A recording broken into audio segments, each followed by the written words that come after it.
प्रताप पुरंदर क्षत्रिय कुलावतंस सिंहासनाधीश्वर राजाधिराज श्रीमंत श्री श्री श्री छत्रपति शिवाजी महाराज की रघुकुल राज है।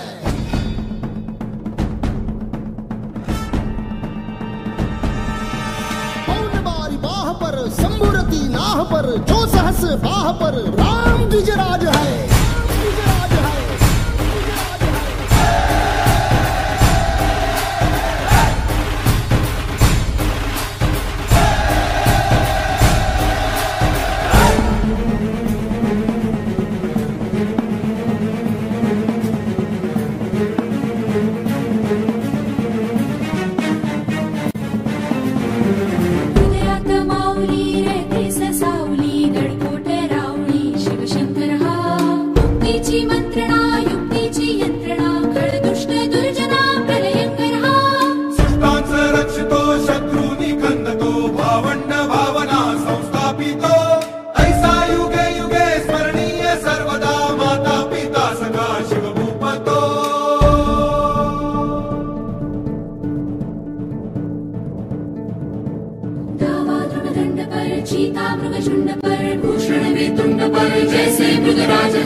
तेजतम अंश पर कन्नजमी कंस पर धूमलिच्छ वंश पर शेर शिवराज है। जय भवानी जय भवानी जय शिवाजी जय शिवाजी जय भवानी जय भवानी जय शिवाजी जय शिवाजी।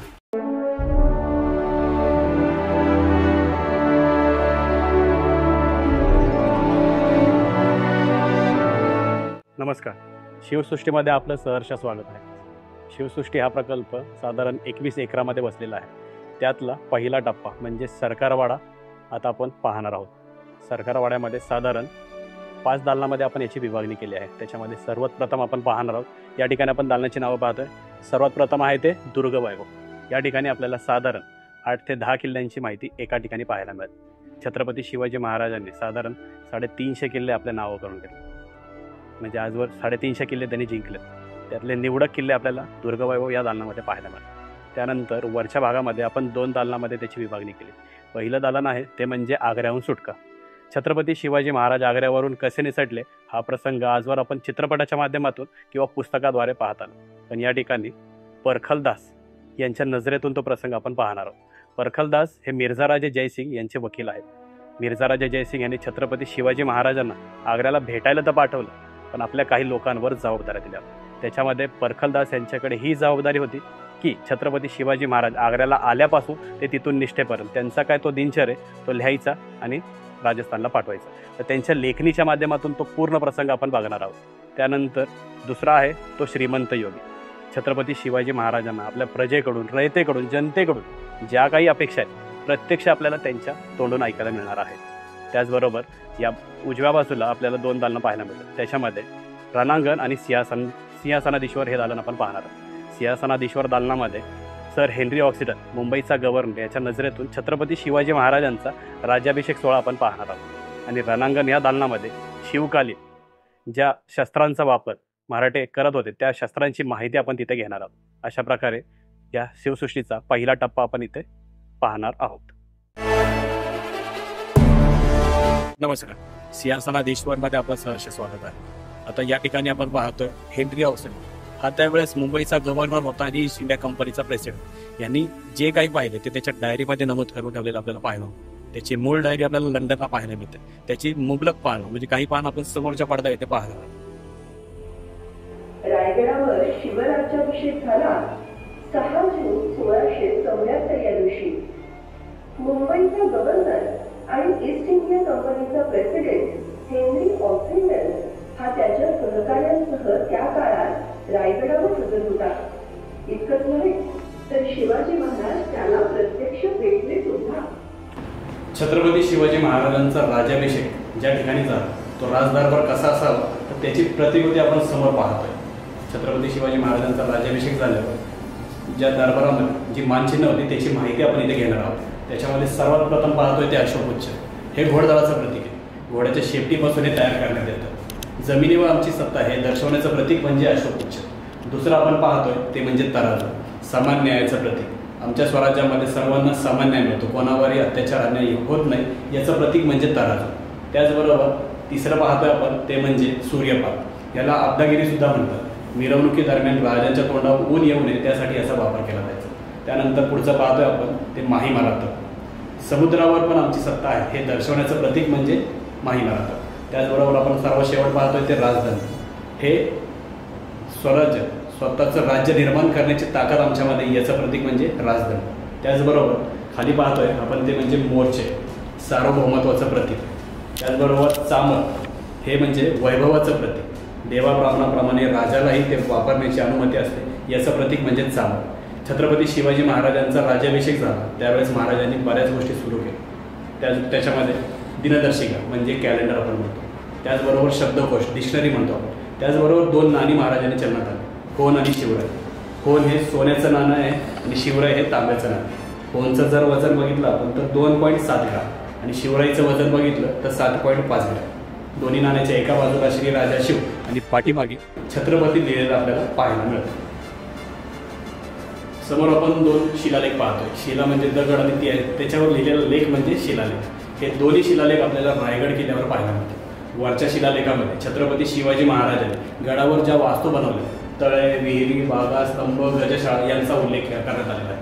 शेवटचं जे वाक्य आपण पाहतो ते छत्रपती शिवाजी महाराजांनी आपल्यासाठी लिहून ठेवलं. काय तर यावर चंद्र दिवा करते. म्हणजे काय तर सूर्य आणि चंद्र असेपर्यंत मी बनवलेल्या वास्तू, मी बनवलेले गड किल्ले हे असेच टिकून राहतील. खालचा जो शिलालेख आपण पाहतो तो जगदीश्वर मंदिराच्या पहिल्या पायरीवर आपल्याला पाहायला मिळतो.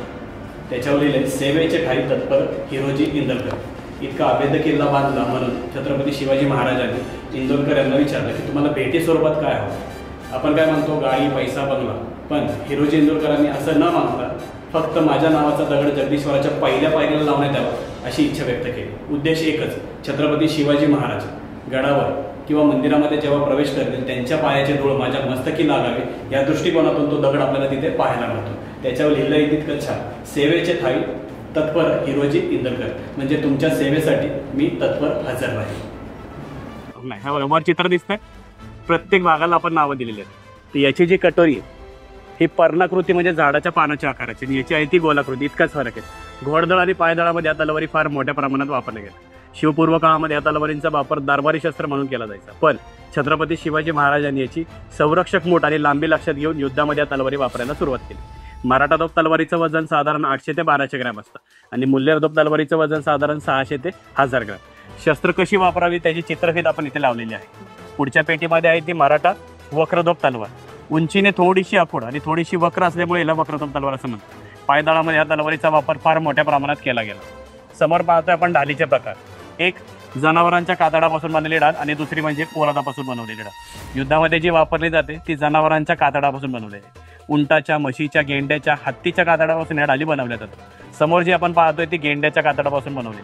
युद्धामध्ये वापरण्याचं कारण एकच की ती वजनाने हलकी असते, सहजरित्या ती आपल्याला वापरता येते. इथे आहे ती पोलादापासून बनवली. हिचाही युद्धामध्ये वापर केला जातो पण कमी प्रमाणात. तिचा वापर दरबारी शस्त्र म्हणून फार मोठ्या प्रमाणात केला जातो. मध्ये पाहतोय तो पट्टा. जागतिक स्तरावर याची ओळख मराठा पट्टा म्हणून आहे. छत्रपती शिवाजी महाराज, बाजीप्रभू देशपांडे हे दोन्ही हातांनी पट्टा चालवण्यात तरबेज होते. पट्ट्याची लांबी साधारण 5 फूट असते. 4 फुटाचं त्याचं दुधारी कडक पातं आणि 1 फुटाचा मुठीचा भाग, याला खोबळा असं म्हणतात. पट्टा आणि तलवारीमध्ये फरक इतकाच की तलवार ही मुठीतून चालवली जाते पण पट्टा हा कोपऱ्यापासून चालवावा लागतो. त्याच्यावर जे काम केलं त्याला कोफ्तेगिरीचं काम असं म्हणतात. सोनेरी रंगामध्ये जे केलेलं काम आपण पाहतोय ते खरं सोनं वापरून करण्यात आलेलं काम आहे. खाली पाहतोय ती वाघनखं. झाडावर चढण्यासाठी, कडेकपाऱ्यातून वर जाण्यासाठी ज्या शस्त्राचा वापर केला जातो तीही वाघनखं. पण प्रत्यक्षात युद्धामध्ये याचा जो वापर झाला तो प्रतापगडाच्या पायथ्याशी अफजल खानाच्या वधाच्या वेळेस. कोणी केला तो? छत्रपती शिवाजी महाराजांनी.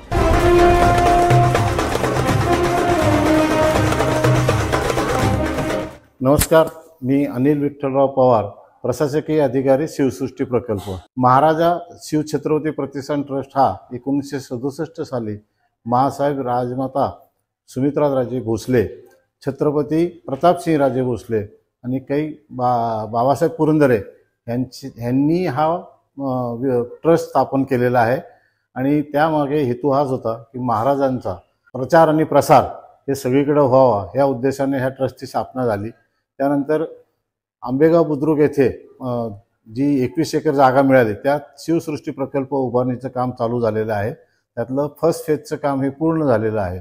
येणारी पिढी ही तसं म्हणलं तर वाचनाच्या दृष्टीने कमी असते, त्यामुळं त्यांना अवगत व्हावं ह्या शिवसृष्टी प्रकल्पातून शिवाजी महाराजांच्या बद्दलची अत्याधुनिक यंत्रणेचा वापर करून जी माहिती दिली जाणार आहे त्याचा उपयोग नक्कीच ह्या नवीन पिढीला होईल असा आम्हाला विश्वास आहे. यामध्ये एक आम्हाला फायदा असा झाला की माजी खासदार अनिलराव शिरोळे यांच्या निधीतून आम्हाला सोलर सिस्टीमची यंत्रणा बसून मिळाली आणि ती सूर्याटेक यांनी बसून दिलेली आहे. त्यामध्ये साधारणतः महिन्याला 45,000 रुपये आमचे वाचतात, लाईट बिल वाचते आणि वर्षाकाठी जवळपास 5-1 लाखाचा त्याचा फायदा होतो आम्हाला. सूर्याटेकनी आम्हाला जी सर्व्हिस दिली ती एकदम चांगली आहे. काही प्रॉब्लेम आला तर आम्ही त्यांना फोन करतो, बोलवतो, येतात ते आणि त्याचा प्रॉब्लेम सॉल्व्ह करून देतात आणि आम्हाला योग्य ती माहिती दिली जाते. नमस्कार, मी Sachin Chaudhari, Suryatech solar systems private limited याचा महाव्यवस्थापक. आपण शिवसृष्टी या ऐतिहासिक ठिकाणी आज उभे आहेत.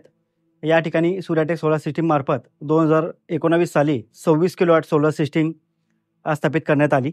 सोलर सिस्टीम लावताना ऐतिहासिक वास्तूला कुठलाही डॅमेज होणार नाही याची तंतोतंत काळजी सूर्याटेक सोलार सिस्टीमच्या टेक्निकल टीम मार्फत करण्यात आली. सोलर सिस्टीम लावणं हे काळाची गरज आहे आणि सूर्याटेक सोलार सिस्टीम ही 25 वर्ष जुनी कंपनी आहे, ज्याचे व्यवस्थापक श्री मुकुंद कमलाकर सर यांचा 35 वर्षाचा अनुभव, तज्ज्ञ असे 40 लोकांचा समावेश आहे, ज्याच्यामध्ये टेक्निकल आणि ॲडमिन टीम येते. सूर्याटेक सोलर सिस्टीम ही सोलर वॉटर हीटर आणि सोलर रूफटॉप सिस्टीम या दोघांमध्ये कार्यरत आहे मागच्या 25 वर्षापासून आणि जवळपास 1 लाख ग्राहकांपर्यंत सोलर सिस्टीम बसवण्याचा आमचा हा दांडगा अनुभव आहे.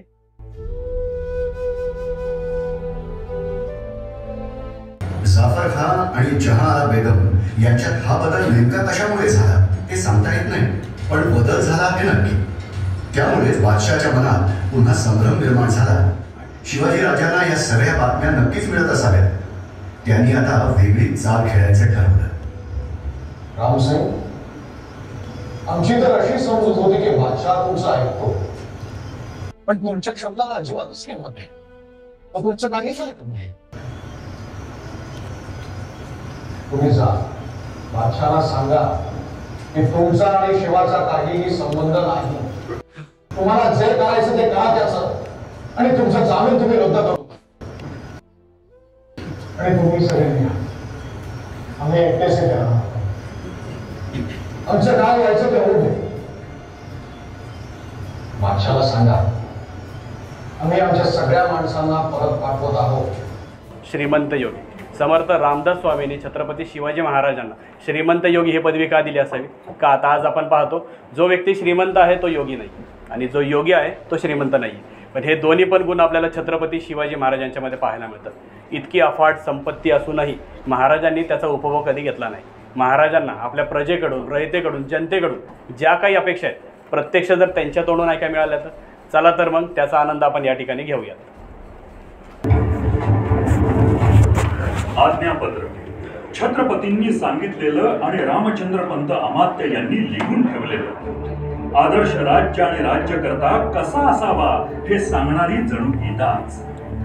वाढत्या चंद्रकोरीप्रमाणे स्वराज्य स्थापनेपासून सुरू झालेली ही महाराजांची घोडदौड, त्यांचे काळाच्या पुढे असलेले विचार, त्यांची राजनीती आणि मुख्य म्हणजे केवळ 50 वर्षांच्या आयुष्यात सर्वांना आपलंसं करून आणि शत्रूंशी तितक्याच कठोरपणे वागून आपलं उदात्त ध्येय साध्य करण्याची त्यांची दूरदृष्टी पाहिली म्हणजे आपण थक्क होऊन जातो. या महामानवाचं वर्णन करावं तरी कसं?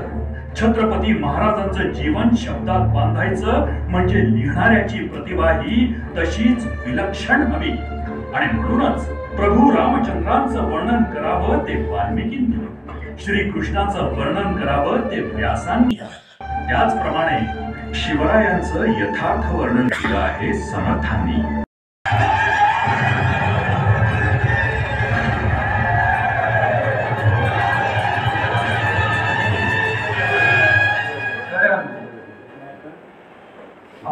हे सारेच बोलतात, जो आदर दाखवतात तो आम्ही पाहतो.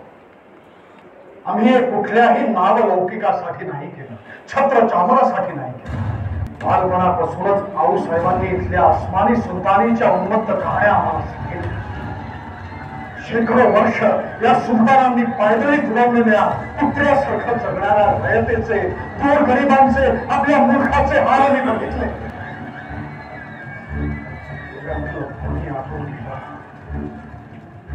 मी आलं, हे असे अत्याचार थांबलेच पाहिजेत. या राक्षसांना गाडलंच पाहिजे. लढाई होती ही मातब्बर शत्रूंची. समोर होत्या आमच्या भूमीचे लचके तोडायला निघालेल्या एक नव्हे तर 4-4 बलाढ्य पाचछाया. आमच्याकडे काय होतं?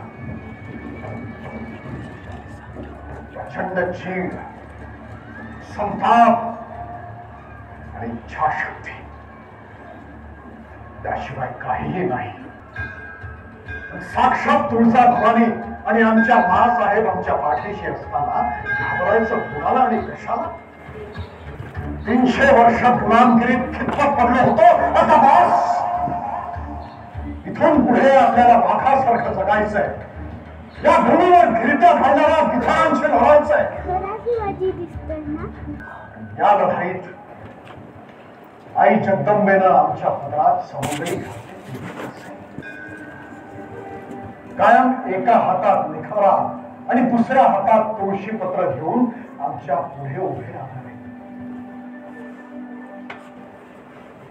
कुणी आपल्या मुलाचं लगीन सोडून कोंडाण्याकडे धावला. कुणी तोफांचे आवाज ऐकू येईपर्यंत खिंडीत मृत्यूला रोखून धरलं. तर कुणी तुफानी दर्यात शौर्याचं वादळ घातलं. सरच नवल. आश्चर्य वाटतं की आमच्या आधीच कुणी का केलं नाही याच. मुलूक पेचीला होत होता. मंदिरं, तीर्थक्षेत्र मोडली जात होती. माता भगिनी भ्रष्ट केल्या जात होत्या. त्याची चीड कुणासच येत नव्हती.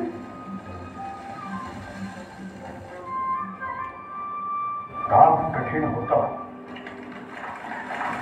थंड पडलेल्या राखेत खोल दडलेले तरी धुमसते निखारे शोधून त्यांना पुन्हा कुंकर घालायची. मग सह्याद्रीच्या दऱ्याखोऱ्यात 12 मावळा कोकणात सर्वत्र हिंडलो आम्ही, जीवाला जीव देणारी माणसं शोधून. आमचं राजेपण बाजूला ठेवून सगळ्यात मिसळलो. एकमेकांचे आयुष्यभराचे सवंगडी बनलो. साऱ्यांची मिळून एक मूठ बनली. आम्हाला जसा जसा एक एक हिरा सापडत गेला तस तसा त्याला कायम योग्य कामासाठीच निवडला. तलवार आणि लेखणी, नांगर आणि तराजू हे सगळेच महत्वाचे. चारित्र्य नसेल तर सगळंच खोल. मग ज्यांना शत्रू मानलं त्यांच्यात आणि आमच्यात फरक तो काय? उन्मत्त द्रव्याचा लोभ ना कधी आम्ही धरला ना कोणाला धरू दिला. अत्याचार कोणी केला असता त्याचे हात पाय कलम केले. कारण शिक्षेची दहशत इतकी बसावी की पुन्हा चुकीचे पाऊल उचलायला कोणी धसावणारच नाही. त्याचबरोबर जीवाची पर्वा न करणाऱ्या बहादुरीची खातिरदारी ही सोन्याची कडी देऊन केली. प्रेमत सुलतानीची मगर मिठी सैल व्हायला लागली. हळूहळू आपला मुलूक सुटकेचा श्वास घ्यायला लागला. दुश्मनाला जरब बसली होती. त्याला कळलं होतं की इकडे वाकडी नजर वाढवायच्या आधी 10 वेळा विचार केला पाहिजे. आपल्या राज्यात शेतकऱ्याचा नांगर आणि व्यापाराचं दुकान निर्धोकपणे चाललं पाहिजे आणि घरोघरी आया बहिणीच्या देवघरातला नंदादीप कुठल्याही भीतीशिवाय तेवत राहायला पाहिजे. हे जर होत नसेल तर त्या छत्र चामराची आणि सिंहासनाची काय किंमत?